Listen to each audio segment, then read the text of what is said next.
Hello guys, आज हम देखेंगे आर डी शर्मा के बुक्स एक्सरसाइज 4.5 का क्वेश्चन नंबर 13 का फर्स्ट वाला क्वेश्चन।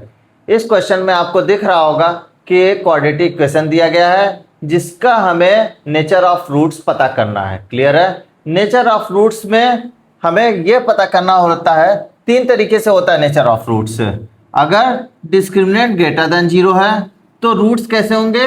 रियल और डिस्टिंक्ट। क्लियर है? अगर डिस्क्रिमिनेंट इक्वल टू जीरो होगा तो क्या होगा? रियल होंगे रूट्स एंड इक्वल हो जाएंगे। अगर डिस्क्रिमिनेंट लेस देन जीरो होगा तो रूट्स कैसे होंगे? रियल होंगे ही नहीं। और ये डिस्क्रिमिनेंट की क्या होता है? ये होता है बी स्क्वायर माइनस 4ac। इसी को हम डिस्क्रिमिनेंट कहते हैं। ये कहाँ से आता है? ये आता है क्वाड्रेटिक इक्वेशन से, जो कि ये है ax square plus B x plus C equal to zero.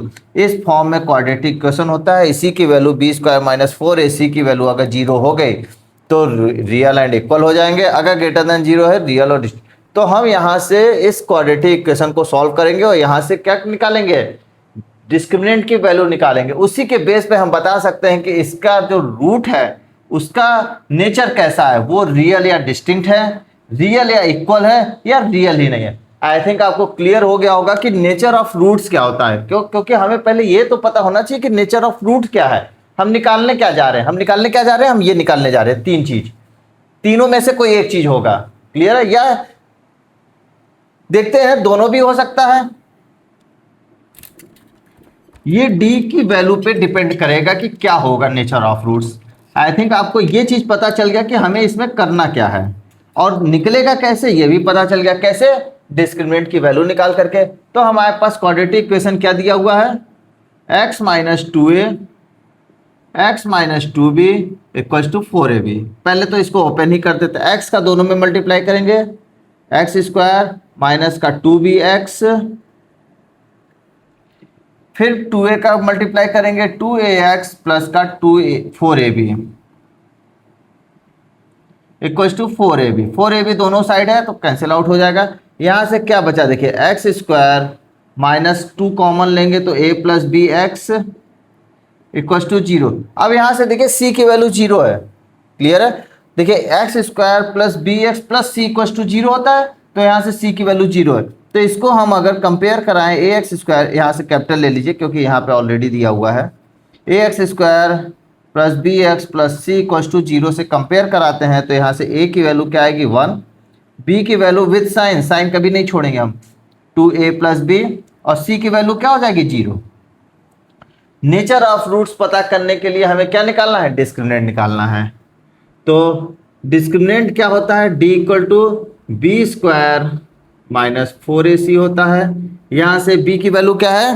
Minus 2a plus B, minus 2a plus B का होल स्क्वायर माइनस का 4 इंटू ए की वैल्यू 1 इंटू सी की वैल्यू 0। तो यहाँ से निकल के आया क्या? 4a प्लस बी का होल स्क्वायर। ये डिस्क्रिमिनेंट की वैल्यू निकल के आई। अब यहां से हमें एक चीज तो पता चल गया कि डिस्क्रिमिनेंट की वैल्यू निगेटिव नहीं हो सकती। क्यों? क्योंकि होल स्क्वायर दिया, और होल स्क्वायर कभी भी निगेटिव हो, जीरो हो सकता है लेकिन निगेटिव कभी नहीं हो सकता है।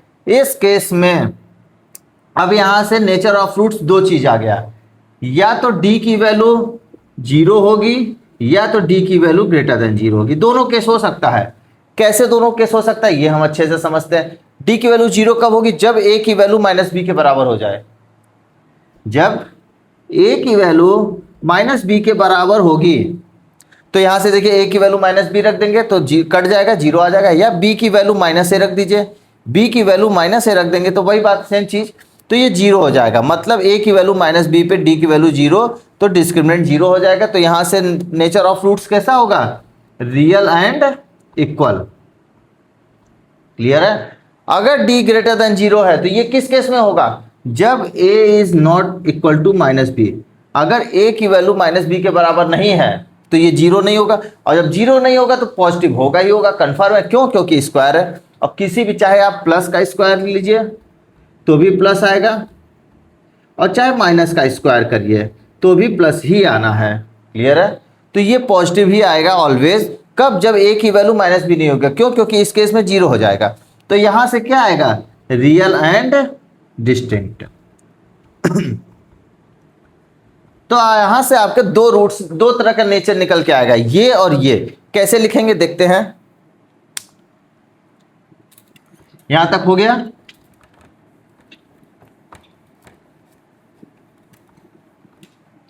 अब यहां से हमारे पास क्या निकल के आया, d की वैल्यू 4a प्लस बी का होल स्क्वायर। अब यहां से नेचर ऑफ रूट्स पता करेंगे। क्लियर है? नेचर ऑफ रूट्स पहला लिखेंगे, if a is not a is equal to minus B. अगर a की वैल्यू माइनस बी के बराबर हो जाती है, देन डिस्क्रिमिनेंट की वैल्यू क्या हो जाएगी, 0 हो जाएगी। Then roots are real and equal. Clear है? सेकेंड वाले केस में क्या लिखेंगे, if a is not equal to minus B. अगर a माइनस बी के इक्वल नहीं होता, देन d की वैल्यू क्या हो जाएगी, ग्रेटर देन 0 हो जाएगी। इस केस में क्या होते हैं, roots are real and distinct.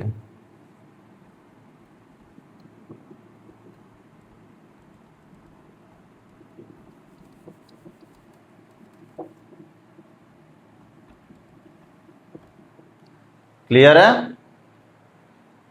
I hope आप लोग को बहुत अच्छे से समझ में आया होगा। Thank you guys.